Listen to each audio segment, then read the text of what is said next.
The information provided in this video is for educational and entertainment purposes only and does not constitute professional marketing, legal, or business advice. Marketing results are subject to numerous variables including market conditions, industry-specific regulations, and individual execution. The strategies discussed are based on historical trends and case studies and do not reflect a certainty of future performance. Viewers are strongly encouraged to conduct their own due diligence and consult with qualified professionals before implementing any high-volume communication or outreach strategies to ensure compliance with laws such as the CAN-SPAM Act and GDPR.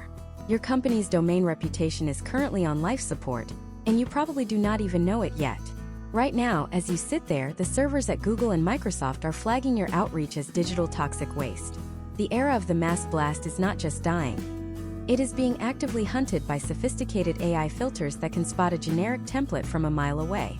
Most B2B founders and sales teams are playing a losing game of Russian roulette with their primary email domain, wondering why their open rates have plummeted from 30% to a measly 3% over the last 12 months. We are witnessing the largest shift in digital communication history, where the volume-heavy tactics that built empires in 2015 are now the fastest way to get your business blacklisted from the very customers you are trying to reach. The difference between a bulk email blast and a strategic B2B campaign is the difference between screaming into a void and having a private, high-stakes conversation with a decision-maker who actually wants to hear from you. In this masterclass, we are peeling back the curtain on why your current outreach feels like a lottery ticket and how top-tier firms are scaling to 8 figures by doing significantly less work, but with surgical precision. This is the fundamental problem solved in this session. How to stop being a nuisance and start being a necessity. In a US market that is oversaturated with noise, we are going to break down the technical, psychological, and strategic architecture required to bypass the spam filters and land directly in the primary inbox of the C-suite. You will understand the exact math behind deliverability and why sending more emails is actually the reason you are making fewer sales. To understand the chasm between these two worlds, we have to look at the anatomy of a bulk email campaign. Historically, the logic was simple. Marketing was a numbers game. If you send 100,000 emails and get a 0.1% conversion rate, you have 100 customers. This logic led to the rise of the spray and pray methodology. In a bulk environment, the focus is entirely on the sender's needs. The script is usually a one-size-fits-all template that focuses on features rather than outcomes. You see these every day in your own inbox. Hi name, we are a leading agency in our space and we would love to show you our deck. This approach treats every lead as a nameless data point. It relies on rented lists, scrape data that is often 3 years out of date, and a total disregard for the recipient's current business context. The technical infrastructure of bulk emailing is also its greatest weakness. When you use a standard bulk sending tool to blast a list of 10,000 people at once, you are sending a massive signal to internet service providers or ISPs. These ISPs look at the sudden spike in traffic from your IP address and immediately categorize it as a marketing broadcast. This triggers a series of defensive mechanisms. If your bounce rate exceeds even a small threshold, or if as few as 1 in every 1,000 people marks your email as spam, your entire domain's reputation takes a hit. Once that reputation drops below a certain level, your emails stop going to the promotions tab and start going directly into the void. You are paying for software to talk to ghosts. This is the trap of the bulk mindset. It values the act of sending over the result of receiving. Now, contrast this with a strategic B2B campaign. This is not just a different tactic, it is a completely different philosophy of commerce. Strategic campaigns are built on the foundation of the ideal customer profile, or ICP. Instead of scraping a list of every marketing manager in North America, a strategic campaign identifies a specific segment, for example, Series B fintech companies in the Northeast that have recently hired a new head of growth. This is what we call a trigger event. A strategic campaign uses these triggers to ensure that the email is not just personalized, but relevant. There is a massive difference between saying, "I saw you are the CEO of Company X," and saying, "I saw you recently expanded your engineering team into the European market," which usually brings up specific compliance challenges regarding data privacy. The first one is a merge tag. The second one is a business conversation. The data supports this shift. Historical trends across the B2B landscape show that while bulk campaigns might yield a high volume of low-quality leads, strategic campaigns have a significantly higher potential for high-ticket closures. A case study involving a mid-market SaaS company showed that by reducing their outbound volume by 80% and increasing their research time per lead by 400%, they actually increased their qualified pipeline value by triple digits within 6 months. This is because strategic outreach respects the scarcity of the prospect's attention. In the US business culture, time is the most valuable commodity. When you send a bulk email, you are essentially telling the prospect that their time is worth less than the 3 seconds it took you to hit send. When you send a strategic, well-researched note, you are signaling that you have done the work, you understand their pain points, and you have a specific hypothesis on how to solve them. Furthermore, the technical setup of a strategic campaign is designed to mimic human behavior. Rather than using a broadcast server, strategic campaigns often use a decentralized approach, sending small batches of highly tailored emails through diverse, warmed-up accounts. This keeps the volume under the radar of aggressive spam filters and maintains a high sender score. This process involves the meticulous configuration of SPF, DKIM, and MARC records, the digital passports of your email, ensuring that every message looks and acts like a legitimate piece of one-to-one correspondence. The psychology of the recipient is the final piece of this puzzle. In a bulk scenario, the recipient feels like a target. In a strategic scenario, the recipient feels like a partner. The strategic approach focuses on the gap, the space between where the prospect is now and where they want to be. Instead of listing features like, "Our platform has 24/7 support," a strategic script highlights potential outcomes like, reducing your customer churn by 15% by automating the re-engagement process. It is about shifting the narrative from what you do to what they achieve. As we go deeper into this 10-part masterclass, we are going to dismantle the myths that have kept your sales team stuck in the bulk email trap. We will look at the exact frameworks for identifying high-value triggers, the math of domain health, and the copywriting secrets that make an executive feel like they would be doing themselves a disservice by not replying. We are moving away from the loud, clunky machinery of the past and moving toward a refined, intelligent, and ultimately more profitable way of conducting B2B business in 2026. The world has enough noise. What it needs is more signals. By the end of this series, you will not just be sending emails. You will be orchestrating high-level business developments that have the potential to redefine your company's growth trajectory. We are starting with the root cause of failure because you cannot build a skyscraper on a swamp, and bulk email is the swamp of the digital age. It is time to drain it and start building on the solid ground of strategy. To build on solid ground, you must first understand the invisible war happening inside the servers of every major email service provider. In 2026, the gatekeepers have changed. Google and Microsoft have deployed neural networks that do not just look for keywords like free or discount anymore. They are analyzing the behavior of your sending domain with the scrutiny of a forensic accountant.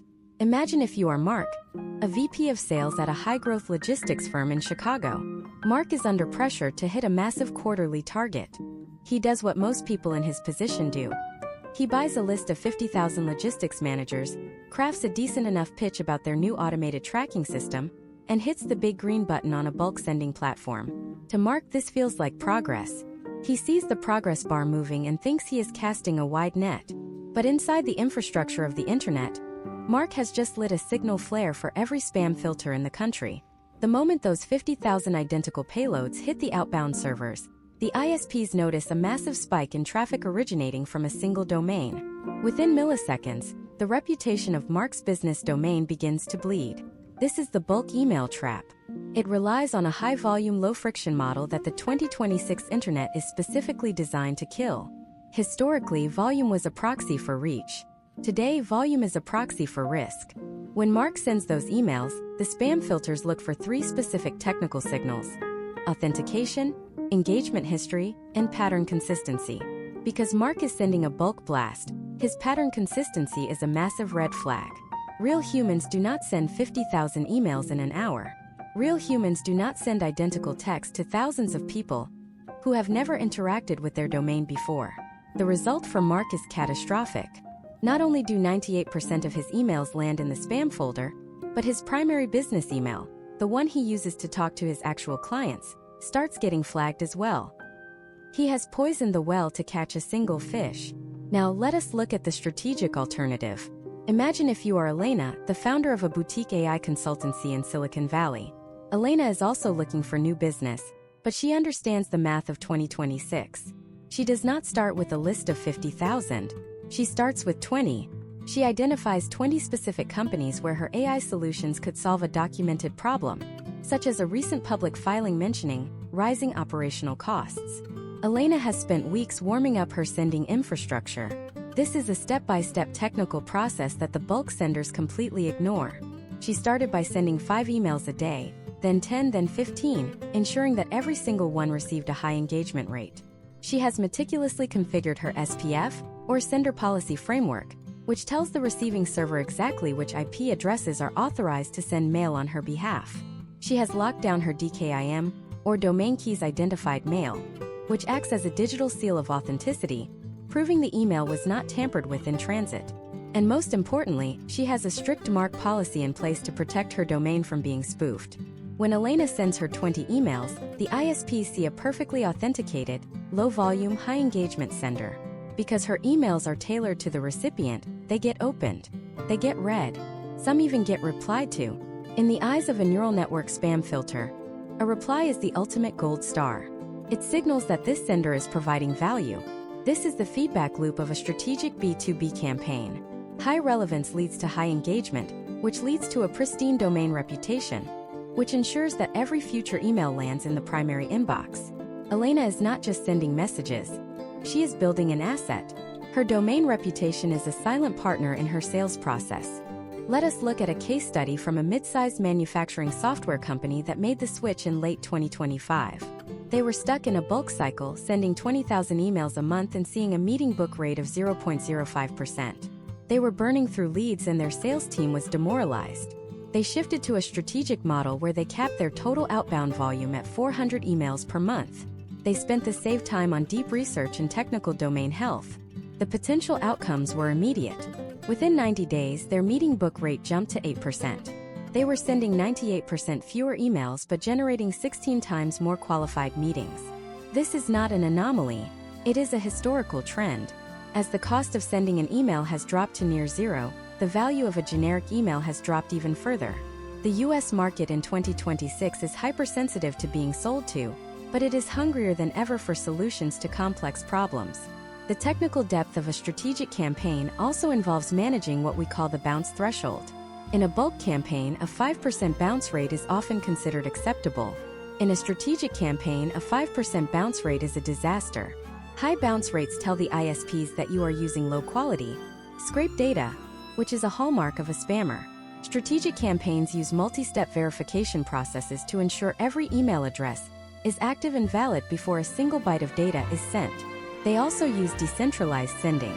Instead of one server sending 1,000 emails, they might use 5 different accounts, each sending 20 highly personalized messages. This mimics the organic communication patterns of a real business. Step 1 in moving from bulk to strategic is a total audit of your current domain health.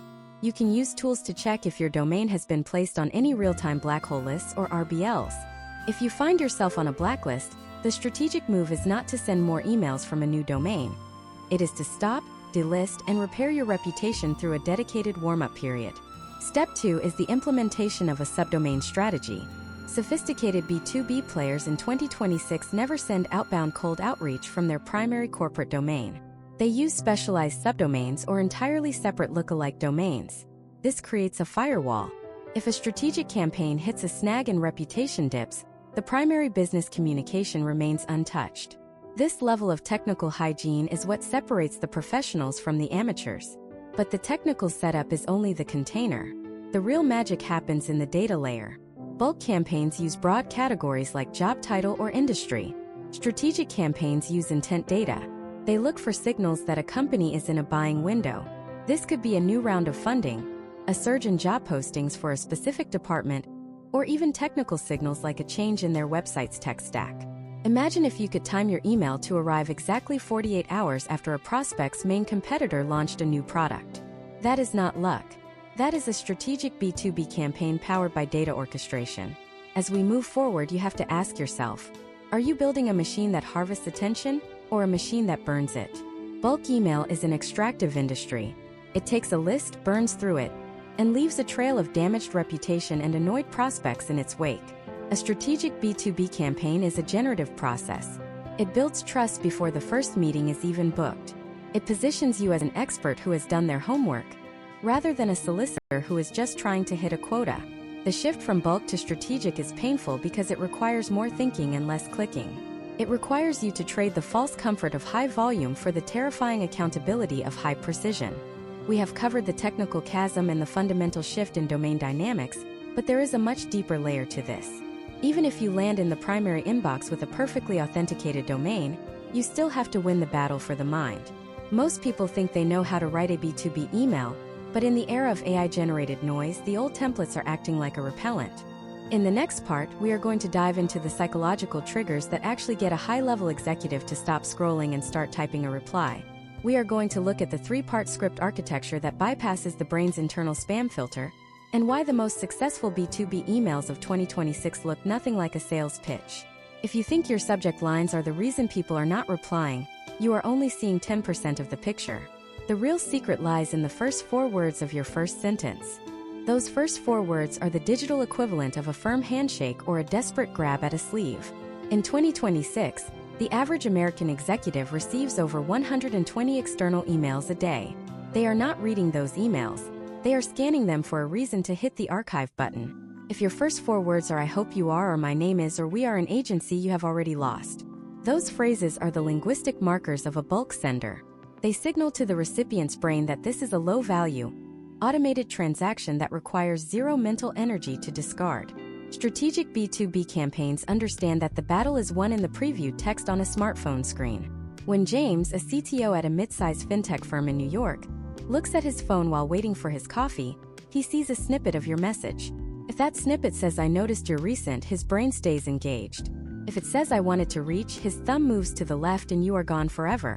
Imagine if you are James. You are dealing with a legacy system migration that is 3 weeks behind schedule, and your CEO is asking for daily updates. You open your inbox and see 2 messages. Message A starts with, "Hi James, I am a business development representative at a leading cloud." You do not even finish the sentence. You know exactly what follows. It is a pitch for services you did not ask for from someone who does not know your specific pain. Now, message B starts with James regarding the latency. This stops him. Latency is his world right now. It is a specific, high-priority problem. Those 4 words demonstrate that the sender is not just a person with a list, but a person with a perspective. This is the psychological shift from being a solicitor to being a peer. The first part of our strategic script architecture is the trigger. This is the why now of the email. In a bulk campaign, there is no why now beyond the fact that the sender bought a list. In a strategic campaign, the trigger is the most researched element of the entire outreach. In 2026, we have access to a wealth of public intent data that goes far beyond just a job change. Historical trends show that the most effective triggers are those that link a public event to a private business challenge. For example, if a company releases an annual report and mentions that they are prioritizing international expansion, that is a trigger. If they post a job listing for a very specific type of security engineer, that is a trigger. If their website load speed drops significantly after a new update, that is a technical trigger. Let us break down a step-by-step example of crafting this first line. Step 1. Identify the data point. Let us say you are targeting Sarah, a COO at a logistics company in Texas. You find a press release stating they just opened a new distribution center in Phoenix. Step 2. Connect that data point to a business implication. A new center means new hiring needs, new supply chain routes, and potential friction in communication. Step 3. Write the hook. Instead of saying "Congrats on the new office," which is what every low-level bulk sender will do, you say "Sarah, the Phoenix expansion usually." This is an observation of a trend. It implies that you have seen this movie before and you know how it ends. It positions you as an expert who understands the operational hurdles of scaling logistics in the desert heat. The second part of the strategic architecture is the hypothesis. This is where most B2B emails fall apart. Bulk emails move immediately from the intro to a list of features. Strategic emails move to a bridge of insight. You are not saying "I can do X for you." You are saying "I have a hypothesis that because of Y, you might be experiencing Z." This is a crucial distinction. By framing it as a hypothesis, you are showing respect for the prospect's reality. You are admitting that you do not know everything, but you have an educated guess based on your experience with similar companies. Imagine if you are James again. The email continues. Most CTOs we speak with during a migration find that the latency spikes are not coming from the database, but from the API gateway configurations. This is a masterstroke of B2B positioning. You have identified a specific technical problem and offered a potential diagnosis without asking for anything in return. You are providing value before you even ask for a meeting. This is a case study in building authority in under 50 words. Historically, emails that offer a specific insight or a counterintuitive perspective see a 400% higher response rate than those that simply list service offerings. The third and final part of the script is the low-friction call to action, or CTA. In the bulk world, the CTA is usually a high-pressure request for a 30-minute demo next Tuesday at 10 in the morning. This is a massive cognitive load for the recipient. They have to check their calendar, think about whether they want to talk to a stranger, and commit to a block of time. In 2026, strategic B2B campaigns use what we call the interest-based CTA. Instead of asking for time, you ask for interest. You might say, would it be worth a brief exchange of notes on how we map the gateway for others in your space? Or even simpler, is this something your team is currently looking at? This approach removes the friction. It allows the prospect to say yes to a conversation, not a meeting. Starts a dialogue. A case study from a US-based cybersecurity firm showed that by switching from a time-based CTA to an interest-based CTA, they increased their positive response rate by 60%. People are much more likely to reply to a question that requires a simple yes or no than to a request that requires them to manage their schedule. Let us look at the data behind the formatting as well. In 2026, the visual look of an email is a signal in itself. Bulk emails often have perfect, professional-looking headers, multiple links, and polished images. They look like a marketing department produced them. Strategic B2B emails look like they were written by a busy person in a hurry. They are usually 3 to 5 sentences long. They have no bolding, no italics, and maybe one plain text link if absolutely necessary. They use short paragraphs. They avoid corporate jargon. They sound human. If an email looks too good, it is probably a broadcast. If it looks like a note from a colleague, it gets read. Step by step, the transition to this writing style requires you to unlearn everything you were taught in traditional marketing school. You have to stop trying to be impressive and start trying to be useful. You have to cut out the fluff. Words like revolutionary, cutting edge, or world-class are the hallmark of the bulk sender. In a strategic campaign, your results speak for themselves. Instead of saying we have a world-class platform, you say we helped a company in your sector reduce their server costs by 22% last year. One is a claim, the other is a data point. This psychological approach works because it honors the principle of reciprocity. By doing the research, identifying a trigger, and offering a hypothesis, you have put in work. You have provided value. The recipient feels a natural, subtle pressure to acknowledge that effort. When a bulk sender hits a button to reach 10,000 people, there is no effort involved, so there is no social obligation to reply. But when a strategic sender reaches out to James or Sarah with a pinpointed insight, it is a human-to-human interaction. We have mastered the psychology of the script and the architecture of the outreach, but even the best script in the world will fail if your data is dirty. If you send that perfectly crafted note to Sarah, but she left that company 6 months ago, you look like an amateur.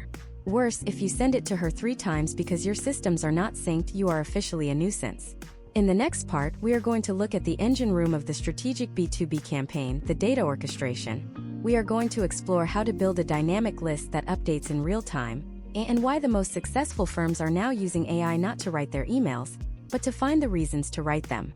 If you are still using static CSV files from a lead database, you are already behind the curve. We are about to go into the data stack that will define the winners of the next 3 years. The data stack of 2026 is no longer a static repository of names and titles. It is a living, breathing ecosystem of intent and identity. If you are still relying on a massive CSV file downloaded from a budget lead provider 6 months ago, you are essentially trying to navigate a modern city using a map from the 1920s. Static data is the asbestos of the marketing world. It looks useful on the surface, but it is slowly poisoning your domain reputation from the inside out. In a strategic B2B campaign, the data is not the list, the data is the signal. Imagine if you are Michael, a revenue operations manager for a cybersecurity firm in Austin, Texas. Michael has a target list of 2,000 enterprise accounts. In a bulk email world, Michael would simply find the chief information security officer for each account and add them to a sequence.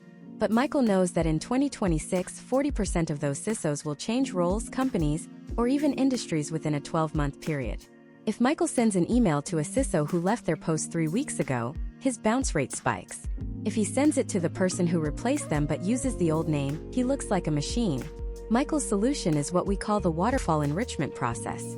This is a step-by-step technical workflow that ensures near-perfect accuracy. Step 1. Michael uses a primary data source to identify the company and the current occupant of the role. Step 2. Instead of stopping there, he pushes that data through a second-tier validation layer. This layer checks the live LinkedIn API to verify the person is still in that seat. Step 3. If the data matches, it moves to an identity resolution tool that finds the primary professional email address. Step 4. That email is then run through a real-time SMTP validation check to ensure the inbox is active and not a catch-all address. This cascading logic is the hallmark of a strategic campaign. It is expensive, it is time-consuming, and it is exactly why Michael's emails actually get delivered while his competitors are shouting into the void. Historical trends in the US tech sector show that companies utilizing this waterfall method see a reduction in bounce rates from the industry average of 8% down to less than 0.5%. In the eyes of an ISP like Google or Microsoft, a 0.5% bounce rate is the hallmark of a legitimate business communicator. This technical hygiene is the foundation upon which all other strategic wins are built. But accuracy is only the entry fee. The real power of the 2026 data stack lies in intent orchestration. Bulk campaigns target people based on who they are. Strategic campaigns target people based on what they are doing right now. Imagine if you could see that a target company just reduced its spend on a competitor's software, or that they just hired 3 new directors of engineering with experience in a specific coding language. These are not just data points, they are open invitations for a conversation. Let us look at a case study involving a cloud infrastructure company based in Seattle. They were struggling with a saturated market. Every CTO was getting 10 emails a day about cloud optimization. They shifted their data strategy to focus on technographic triggers. They built a scraper that identified companies whose website load times had slowed down by more than 20% over a 30-day period. This data was then correlated with their current cloud provider. When the sales team reached out, they did not say we have a faster cloud. They said we noticed your latency in the Midwest region has increased by 200 milliseconds since your last deployment. Here is how that usually impacts checkout conversion rates. The potential outcomes were staggering. Their response rate was 12 times higher than their previous bulk campaigns because the data provided the context for the conversation. Step by step, building this intent engine involves 3 distinct layers. First is the infrastructure layer. This is where you connect your CRM to external data APIs. You are no longer importing files, you are syncing streams. Second is the logic layer. This is where you define your triggers. You might set a rule that says if a company in the healthcare space hires a new VP of compliance, and they are using a specific legacy database, add them to the high priority queue. Third is the action layer. This is where the data triggers a specific pre-written script that is tailored to that exact scenario. In 2026, the US market has also seen the rise of identity resolution for anonymous web traffic. Imagine if a decision maker from one of your target accounts visits your pricing page, but does not fill out a form. In a bulk world, that visit is a lost opportunity. In a strategic B2B world, that visit triggers an automated data enrichment process. Within minutes, your system identifies the account, finds the relevant stakeholders, and checks if they have any recent public triggers. This allows for a perfectly timed outreach that feels like a coincidence, but is actually the result of high-level data orchestration. However, there is a fine line between strategic and intrusive. The 2026 landscape is governed by a heightened sense of digital privacy. Strategic campaigns navigate this by focusing on public business data, rather than private personal data. You are not mentioning where they went to college or what they posted on Instagram. You are mentioning their company's public fiscal goals, or their recent expansion into the European market. This keeps the conversation professional and compliant, with the evolving legal standards across various US states. The math of this approach is undeniable. While a bulk campaign might cost 10 cents per lead to send, a strategic campaign might cost $5 per lead to orchestrate. But when you look at the customer acquisition cost or CAC, the strategic model often wins. By focusing your resources on the 5% of the market that is actually in a buying window, you eliminate the waste of the other 95%. You are not paying for the attention of people who will never buy. You are investing in the relationships that have the highest potential for conversion. Think about the sheer volume of data being generated every second in the US business ecosystem. Thousands of job postings, hundreds of SEC filings, millions of social media updates, and countless technical shifts. A bulk sender sees this as noise. A strategic sender sees it as a treasure map. The winners of 2026 are the firms that can filter that noise into actionable insights. They are the ones who know that a lead is not a line on a spreadsheet. It is a moment in time. We have explored the technical hygiene and the orchestration of intent, but there is still a massive hurdle to overcome. Even with the best data and the perfect trigger, you still have the problem of scale. How do you maintain this level of surgical precision when you need to reach hundreds of accounts?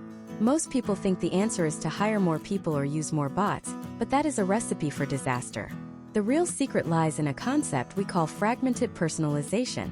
In the next part, we are going to break down how to use modular copywriting and AI-assisted research to make every single email look like it took an hour to write, even if it only took a second to generate. We are going to look at the exact prompts and logic structures that allow you to scale the unscalable without ever looking like a robot. If you think you have to choose between quality and quantity, you are about to see a third way that most of your competitors do not even know exists. This third way is what we call fragmented personalization. In the outdated world of bulk email, you have a single template with a few merge tags like first name and company name. This is what we call level 1 personalization, and in 2026 it is effectively useless. Strategic B2B campaigns operate at level 4, where the entire structure of the email changes based on the data profile of the recipient. It is the difference between a mass-produced flyer and a custom-tailored suit that was stitched specifically for your dimensions. To understand how to scale this without spending 40 hours a week on research, you have to think about your email as a series of modular blocks like a Lego set rather than a static paragraph.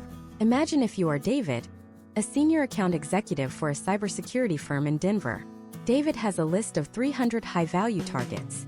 In the old model, he would have to choose between sending a generic blast to all 300 in 5 minutes, or writing 300 individual emails by hand, which would take him 3 weeks. Instead, David uses fragmented personalization. He breaks his email down into 4 distinct modules: the hook, the problem hypothesis, the social proof, and the call to action. The hook is not a generic greeting. It is a conditional block triggered by the intent data we discussed in the previous part. If the company just hired a new CISO, the hook module automatically pulls a pre-written line about leadership transitions. If the company just suffered a public data breach, the hook pulls a line about post-incident recovery. David has 10 different hooks ready to go, each mapped to a specific business trigger. The problem hypothesis is the second block. This is where David uses AI-assisted research to find a specific pain point. In 2026, high-level AI agents can scan a company's recent earnings call transcripts or the CEO's latest podcast appearance in seconds. David's system identifies a quote from the CEO mentioning that their cloud migration is causing unexpected downtime. The AI doesn't write the whole email. It just extracts that one specific nugget and inserts it into a pre-structured bridge sentence. I caught your recent talk on the Tech Forward podcast where you mentioned the friction in your cloud migration. Most firms in your position find that this specifically impacts their deployment velocity. The social proof block is also modular. A bulk sender uses the same 3 case studies for every single prospect. David's strategic campaign selects the case study that most closely matches the prospect's industry and size. If he is emailing a mid-market healthcare firm, the module inserts a story about a hospital network. If he is emailing a fintech startup, it inserts a story about a digital bank. This ensures that the evidence of your success is hyper-relevant to the person reading it. Finally, the call to action is tailored to the level of the decision maker.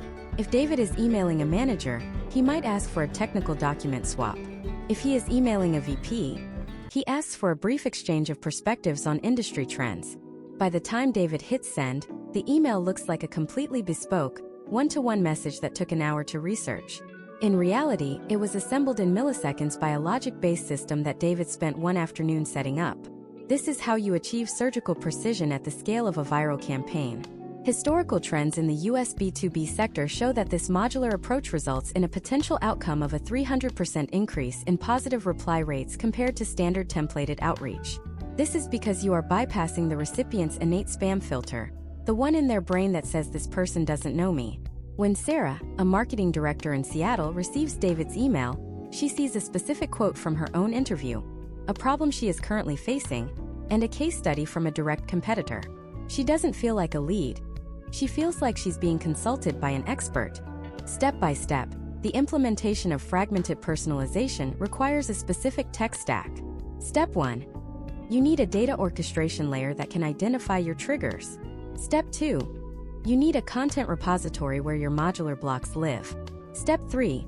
You need a sending platform that supports liquid syntax or advanced conditional logic.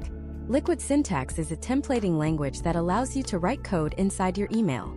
For example, you can write, "If industry is equal to healthcare, then print this specific sentence." This allows your email to literally rewrite itself for every single recipient on your list.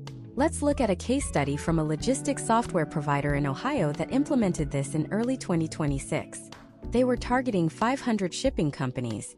They categorized their leads into 3 buckets: those with aging fleets, those with recent labor strikes, and those expanding into international markets.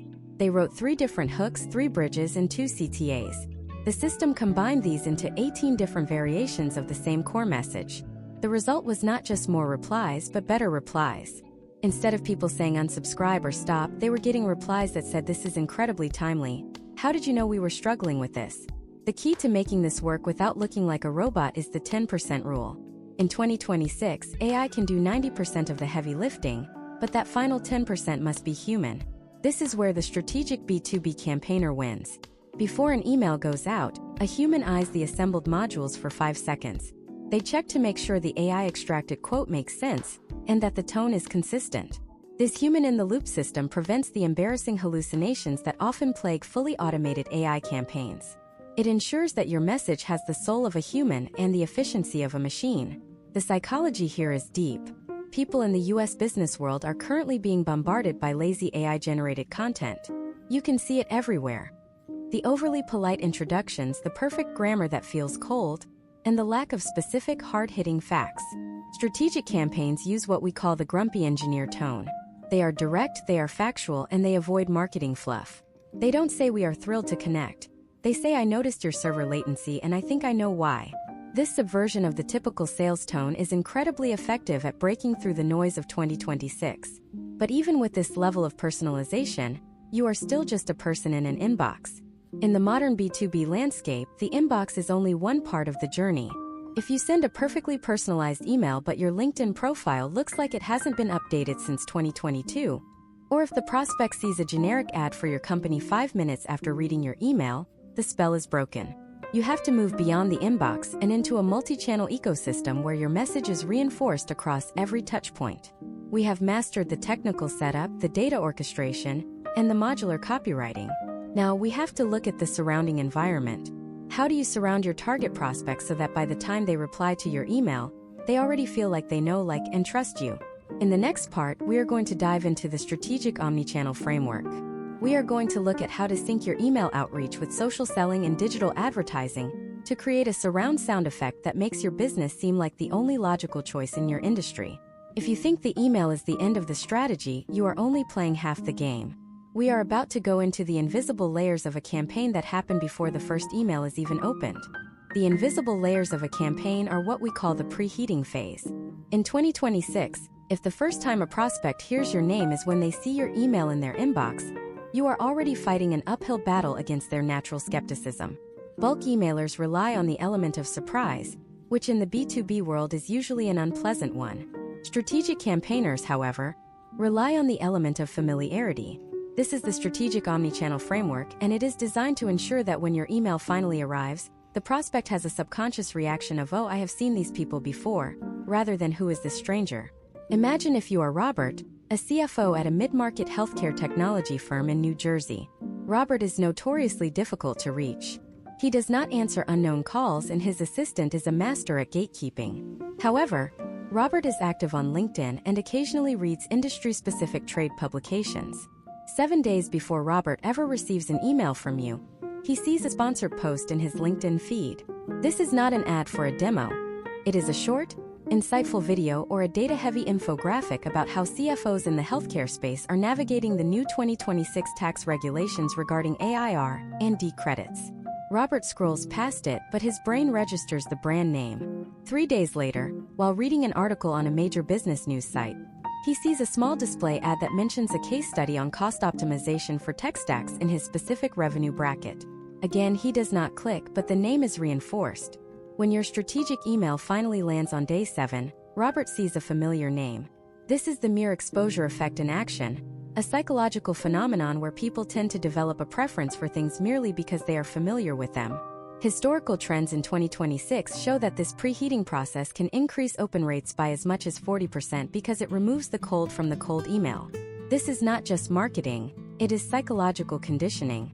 To execute this, you need a step-by-step synchronization of your data stack with your advertising platforms. Step 1 is the account-based advertising or ABA setup. Instead of running broad ads to everyone in the healthcare industry, you upload your specific, researched list of 200 target accounts directly into LinkedIn's Campaign Manager. This ensures that your ad spend is only being used on the exact people you are planning to email. You are essentially buying the right to be familiar. Step 2 is content alignment. The ads Robert saw were not generic. They were specifically designed to mirror the hypothesis we discussed in the earlier sections of this masterclass. If your email is going to be about server latency, your ad should be about the business impact of slow infrastructure. This creates a cohesive narrative. In the bulk world, there is no narrative. There is only a message. In the strategic world, there is a symphony of touchpoints that all point toward the same logical conclusion: that you understand their problem better than anyone else. Let us look at a case study from a US-based cyber insurance firm that pioneered this in early 2026. They had a target list of 500 risk managers at Fortune 1000 companies. They ran a 14-day preheat campaign consisting of 3 targeted LinkedIn posts and 2 display ads on industry forums. When they finally sent their outbound sequence, they saw a 600% increase in their positive response rate compared to their previous efforts that lacked the omnichannel layer. The potential outcomes of this strategy are not just higher reply rates, but shorter sales cycles. Because the prospect already recognizes your brand as a source of value, the trust-building phase of the sales call is already half finished before it even begins. Now, let us talk about social selling, which is the third layer of the surround sound effect. This is where your sales team, like David or Elena, becomes part of the prospect's digital environment. Before sending the email, David might find a recent post by Robert on LinkedIn and leave a thoughtful, non-sleazy comment. Not a great post, Robert, which is what the bots do, but a genuine contribution to the conversation, like "I found your point about the R&D credits fascinating, especially how it overlaps with the new state-level mandates." This interaction does 2 things. It puts David's face and name in Robert's notifications, and it signals that David is a peer, not a solicitor. Step by step, the timing of this is critical. Day 1, account-based ads go live. Day 3, social engagement, likes and comments on the prospect's content. Day 5, the first strategic, fragmented personalization email is sent. Day 8, if there is no reply, a second email is sent, referencing the specific value add from one of the ads they might have seen. This is an orchestrated movement. It is the difference between a random street performer and a scheduled performance at Lincoln Center. One is ignored, the other is attended. Another critical component of the 2026 omnichannel strategy is video prospecting. Bulk senders cannot do video because it does not scale easily. Strategic campaigners use it as their secret weapon. Imagine if Robert receives an email with a thumbnail that shows David holding a whiteboard with Robert's company name on it. Inside the video, which is only 45 seconds long, David quickly shows a technical diagram or a specific data point relevant to Robert's business. This is the ultimate proof of work. It shows that a real human being spent real time thinking about Robert's specific challenges. The technical setup for this involves using asynchronous video tools that integrate directly into your CRM.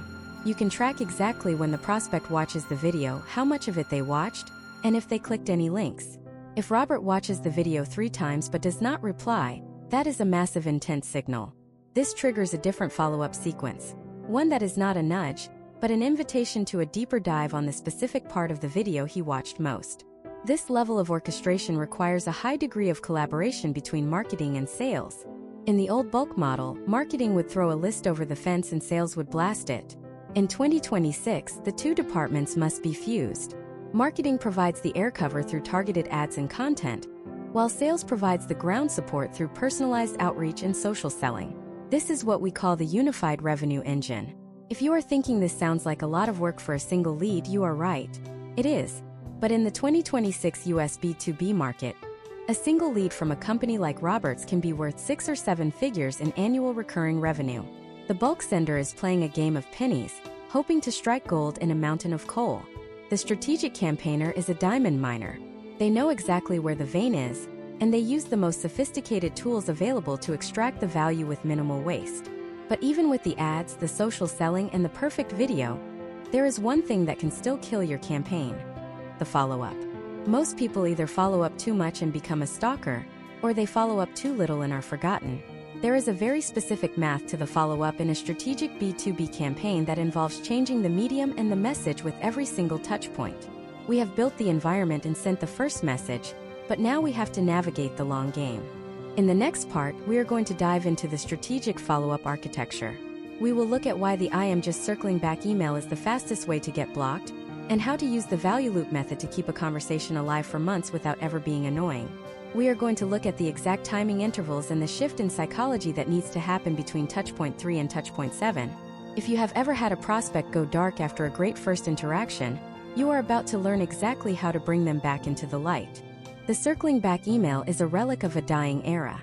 In 2026, when an executive sees the phrase "just checking in" or "just circling back" at the top of their inbox, their brain immediately categorizes the sender as a low-value solicitor with nothing new to offer. This is the hallmark of a bulk mindset attempting to masquerade as persistence.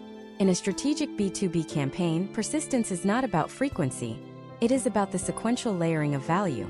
We call this the value loop architecture. It is a system designed to ensure that every time your name appears in a prospect's inbox, they gain a micro-insight, even if they never reply to you.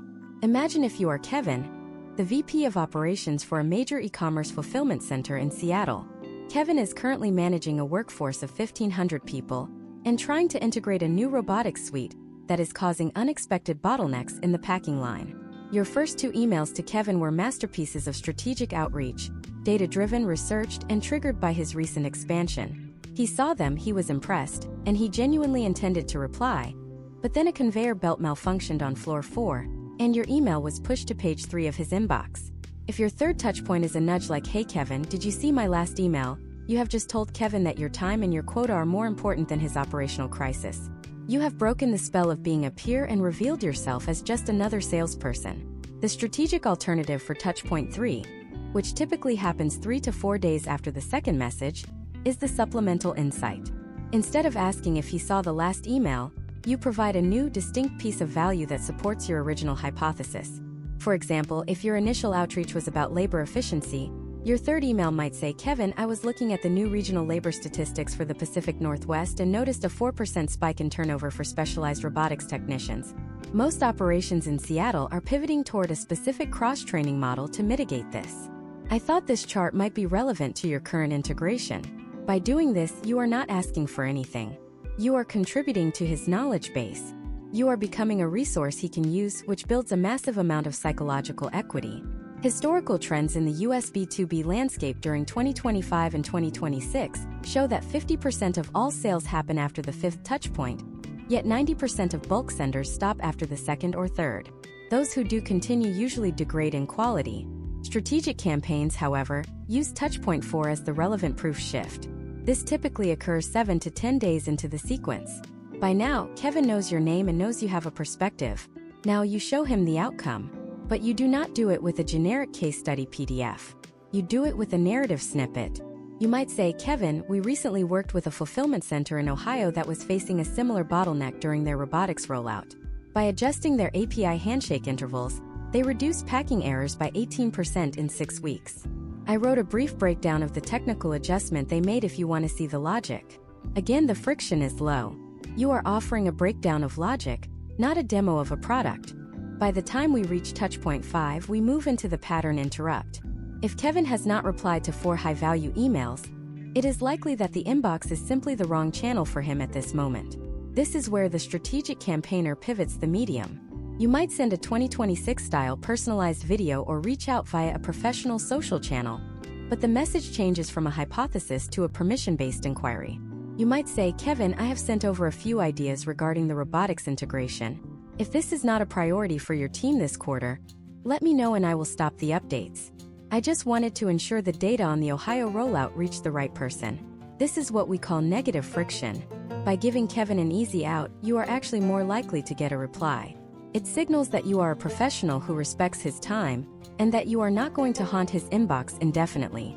Step by step, the construction of this value loop requires you to map out your insights before you ever hit send on email 1. Step 1. Identify the primary pain point. Step 2. Identify 3 secondary, related pain points. Step 3. Find one piece of third-party data or a news event for each of those pain points. Step 4. Draft your emails as a continuous conversation where each message builds on the last without requiring the previous one to have been read. This ensures that even if Kevin only sees email 4, it still makes sense and provides value on its own. A case study from a mid-sized financial services firm in Charlotte provides a perfect example of this in action. They were targeting CFOs at regional banks. Their bulk campaigns had a response rate of less than 1%. They implemented a 7-touch-point value loop. The first 3 emails were insights on new banking regulations. The 4th was a case study on a peer bank. The 5th was a pivot to a LinkedIn voice note. The 6th was a final value add about a specific software vulnerability they had discovered. The 7th was a graceful exit. The potential outcome was a total transformation of their pipeline. They saw a 14% positive response rate, with many CFOs replying at touchpoint 6 or 7 saying, "I have been following your emails, and while I have been too busy to reply, the insights you sent were circulated in our last board meeting. Let's talk next month." This is the hidden power of the strategic follow-up. It is not just about getting a meeting today. It is about owning the mental real estate for when the prospect is ready to buy. In the U.S. market of 2026, the buyer's journey is longer and more complex than ever. Decision makers are doing 70% of their research before they ever talk to a salesperson. Your strategic follow-up sequence is essentially a serialized white paper delivered directly to their inbox. You are educating them, building trust, and proving your expertise in real time. Another layer of this architecture is the multi-threaded follow-up. Strategic campaigners do not just email Kevin. They know that in a major Seattle firm, Kevin is not the only person involved in the robotics decision. They might simultaneously run a separate value loop for the director of engineering and the CFO. These are not identical sequences. The engineer gets technical data. The CFO gets ROI projections. The Ops VP gets labor efficiency insights. This creates a surround sound effect within the organization. When these 3 people meet for their weekly update, your company name is a common thread of value they have all encountered. This is how you move from being a cold solicitor to a preferred vendor before the first call is even booked. As we look at the data, the contrast is stark. Bulk campaigns treat the follow-up as a reminder of an ignored request. Strategic campaigns treat the follow-up as a continuation of a professional service. One feels like a debt collector, the other feels like a consultant. The goal of your first 7 touchpoints is to establish a reputation of relevance. If you achieve this, even a no today often turns into a referral or a yes 6 months from now. You are building a brand in the inbox, one insight at a time. But there is a technical wall that even the best value loop cannot climb alone. As your sequences get more sophisticated and your multi-threading increases, the complexity of managing your domain health and avoiding the increasingly aggressive AI-driven spam filters of 2026 becomes a full-time job. You can have the best insights in the world, but if your 7th email triggers a shadow ban because of a technical footprint you left in your 3rd email, the entire house of cards collapses. In the next part, we are going to go under the hood of the 2026 deliverability matrix.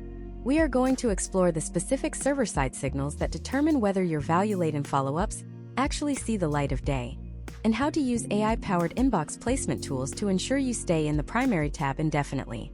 If you think you understand spam filters, you are probably thinking about 2022. The 2026 landscape is a completely different beast, and we are about to dissect it. The deliverability matrix of 2026 is an invisible, AI-powered grid that monitors every byte you send with the precision of a high-frequency trading algorithm. For decades, we relied on simple blacklists and keyword filters. If you avoided the word free or avoided excessive exclamation points, you were generally safe. Those days are gone. Today, the gatekeepers at Google, Microsoft, and the major enterprise security layers use deep learning neural networks that analyze the semantic intent of your message and the technical footprint of your infrastructure in real time. This is no longer about whether you are a spammer. It is about whether you are a noisemaker. In the eyes of a 2026 mail server, there is no difference. Imagine if you are Tyler, a sales operations manager for a growing HR tech firm in Denver. Tyler has followed all the old rules. He has a great list, a compelling offer, and he uses a popular outbound platform. But Tyler is frustrated because his open rates have cratered to under 5%. He checks his domain against traditional blacklists and everything comes up green. He is confused. What Tyler does not realize is that he is caught in a reputation shadow ban. Because he is sending 300 identical emails every morning at exactly 9 a.m. Mountain Time, the ISP's behavioral analysis tool has flagged his domain as a broadcast-only entity. It does not matter that his content is professional. The pattern of his sending behavior is indistinguishable from a bot. In 2026, the primary inbox is reserved for human-to-human communication, and Tyler's metadata is screaming machine. To navigate this matrix, strategic B2B campaigners must master 3 distinct pillars of 2026 deliverability: identity authentication, signal-to-noise ratio, and forensic infrastructure. Let us break these down with the step-by-step detail required for a masterclass. Pillar 1 is identity authentication. By 2026, having a basic SPF and DKIM record is just the entry fee. The real differentiator is a strict MARC policy set to reject and a fully verified BMI, or brand indicators for message identification, record. Historically, DMARC was something only IT departments cared about. Now, if your DMARC is not configured to P=reject, major ISPs are increasingly likely to route your mail to a secondary quarantine folder. They want to see that you have complete control over your domain. Furthermore, BMI allows your company logo to appear next to your email in the inbox before it is even opened. This is not just for branding. It is a high-level trust signal that tells the receiving server that you have passed the most rigorous identity checks available. Case studies from early 2026 show that domains with a verified BMI record see a potential outcome of a 22% increase in inbox placement compared to those without. Pillar 2 is the signal-to-noise ratio. This is where the AI filters of 2026 really flex their muscles. These filters perform a process called semantic fingerprinting. They look at the ratio of unique text to templated text across all your outgoing mail. In a bulk campaign, this ratio is low. If you send 1,000 emails and 950 of the words are identical in every message, you have a high-noise profile. Strategic campaigners use the fragmented personalization we discussed earlier to ensure that every email is at least 60% unique. This confuses the fingerprinting algorithms and forces them to treat each message as an individual piece of correspondence. Additionally, the filters are now tracking the link-to-text ratio with extreme scrutiny. In 2026, a single tracking link can be a death sentence for deliverability. Historically, we used tracking pixels and redirected links to measure opens and clicks. However, those redirects are exactly what phishing attackers use to hide malicious URLs. As a result, many enterprise security filters now automatically flag any email that contains a redirect link from a known marketing domain. The strategic move in 2026 is often to disable tracking entirely for the first 2 touchpoints. By sending a plain text email with no links and no pixels, you are essentially telling the filter, this is a real person having a real conversation. Once a reply is received, the trust relationship is established, and you can introduce links in the follow-up. Pillar 3 is forensic infrastructure. This involves the literal hardware and IP addresses used to send your mail. Most bulk senders use shared IP pools provided by their software. The problem is that you are sharing a reputation with every other person using that software. If a low-quality bulk sender on the same IP address blasts 1 million emails, your strategic note to a CEO gets dragged down with them. In 2026, the top-tier strategy is to use dedicated, low-volume subdomains that are isolated from your primary business operations. Step by step, the setup for a 2026 strategic infrastructure looks like this.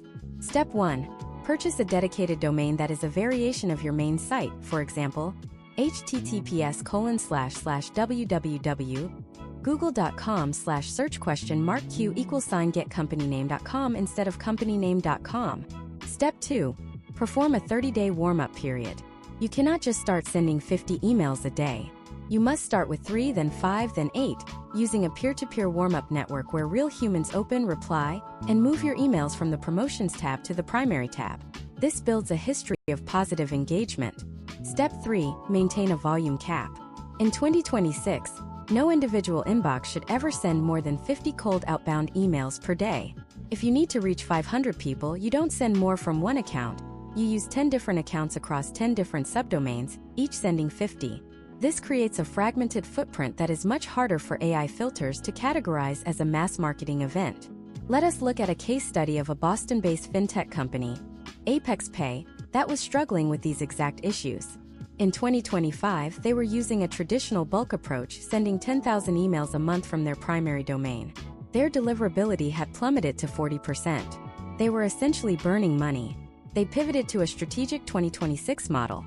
They set up 15 subdomains, implemented strict MARC and BME, and shifted to plain text, linkless initial outreach.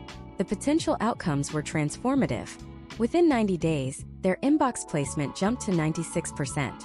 Even though they were sending 80% fewer emails, their total number of booked meetings tripled because their messages were actually being seen by the decision makers instead of the spam filters.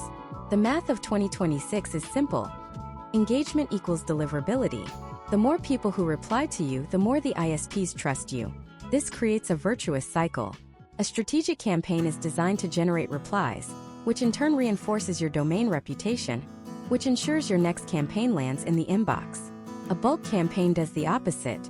It generates ignores and spam reports, which destroys your reputation, making it even harder for your next campaign to succeed. You are either building a bridge or digging a hole.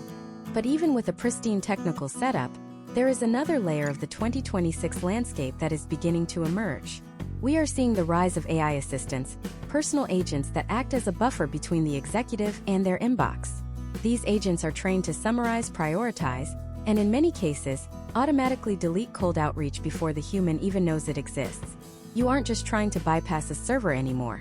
You are trying to bypass a digital gatekeeper that is smarter than any filter we have ever seen. How do you write an email that doesn't just pass the server check but also passes the AI agent check?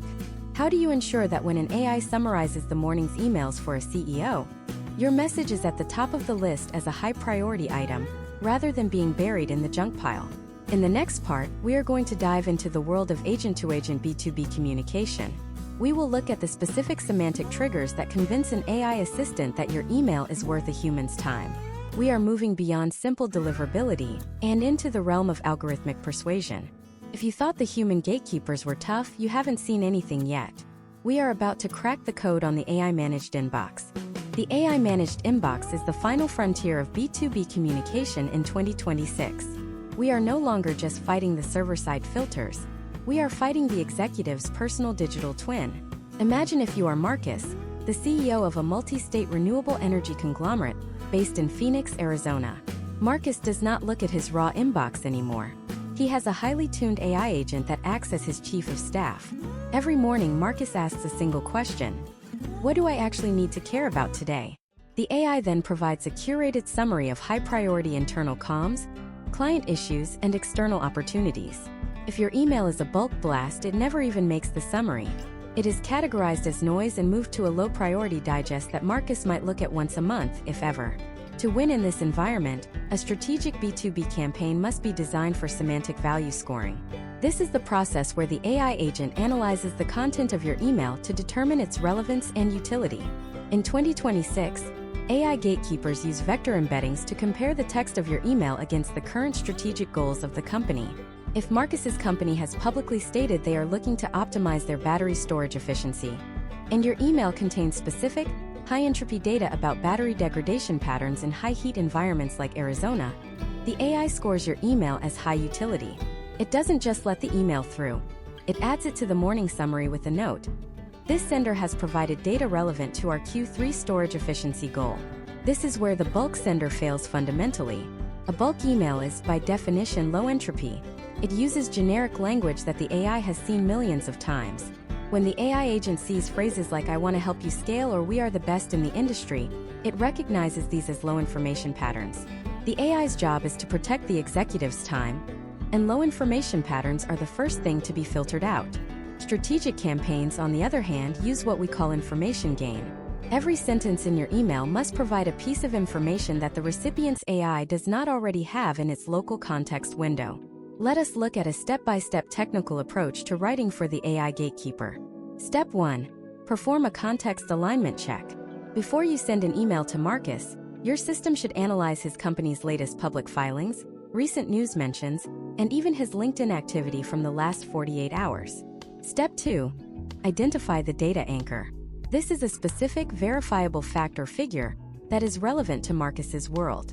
For example, I noticed your Mesa facility increased its output by 12% last month, but the local grid transmission losses also spiked by 3%. Step 3. Construct the strategic bridge. Connect that anchor to a specific insight. Most facilities see this gap when their inverter firmware is out of sync with the new grid protocols. Step 4. The agent-friendly call to action. Instead of asking for a meeting, ask a question that the AI agent can answer or escalate. Is the grid sync issue currently on your operations team's radar for the Q4 maintenance cycle? Historical trends in 2026 show that emails using this data anchor method have a potential outcome of a 500% higher escalation rate to the human decision maker than those using traditional marketing language. This is because the AI agent is programmed to prioritize external inputs that identify risks or efficiencies. By pointing out the grid transmission loss, you have identified a risk. By providing the cause, you have provided utility. The AI agent sees this as a high-value signal and passes it to Marcus. Consider a case study from a US-based enterprise software firm that sells to the hospitality industry. They were trying to reach the COO of a major hotel chain in Las Vegas. Their bulk outreach was completely invisible to the COO's AI assistant. They pivoted to a strategic model where they used a custom-built AI research tool to find specific guest satisfaction trends for that hotel chain on third-party review sites. They identified a recurring complaint about check-in wait times in the Las Vegas properties. Their email wasn't about software. It was about the fact that their data showed a 4-minute increase in wait times compared to the industry average for the Strip. The COO's AI agent flagged this as a critical operational insight.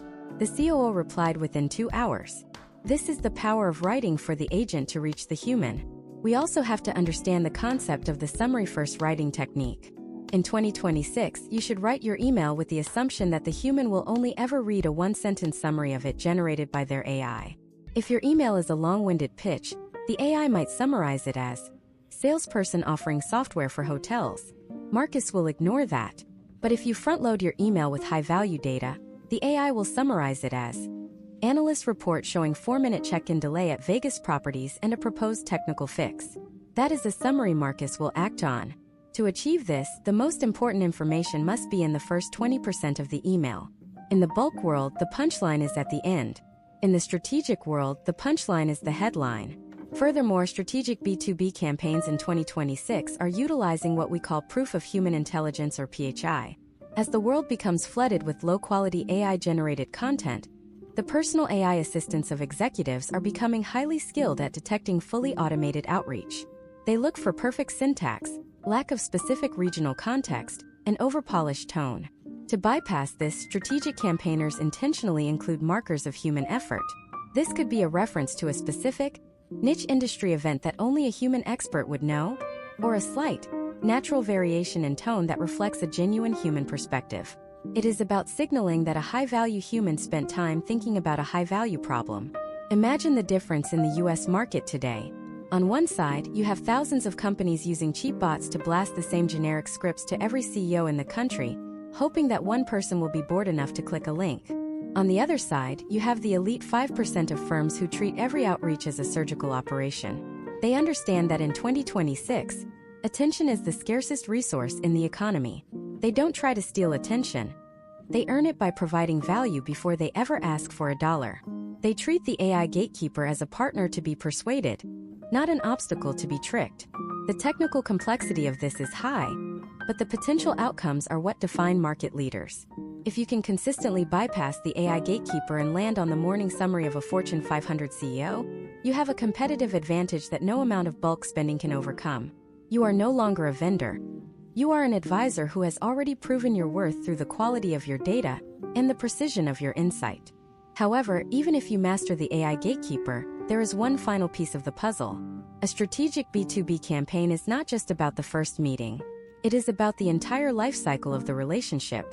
How do you take the data-driven precision of your outreach and carry it through the sales process, the closing, and the long-term retention of the client? How do you scale this level of excellence across an entire sales organization without losing the human touch that made it work in the first place? In the final part of this masterclass, we are going to look at the global strategic architecture. We will explore how to build a world-class revenue machine that combines the best of human creativity with the raw power of 2026 technology. We are going to look at the final math of ROI, and why the transition from bulk to strategic is the single most important decision your business will make this decade.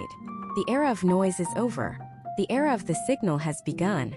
To truly understand the final math of ROI, we have to look past the surface-level subscription costs of our tools and look at the actual cost of a closed deal in 2026. In the old bulk model, success was measured by the cost per send. If you could send 1 million emails for $1,000, you felt like a genius. But when you factor in the cost of domain replacement, the salary of SDRs chasing low-quality leads, and the massive brand damage of being perceived as a digital nuisance, the true cost per acquisition often exceeds the value of the customer. In a strategic B2B campaign, we measure success by the quality of the pipeline and the velocity of the deal. Historical trends show that while the upfront investment in a strategic campaign is significantly higher, the long-term payoff is exponentially greater because you are building a sustainable revenue machine rather than a temporary spike in noise. Imagine if you are Greg, a sales director for a cybersecurity firm in Miami. Greg is at a crossroads.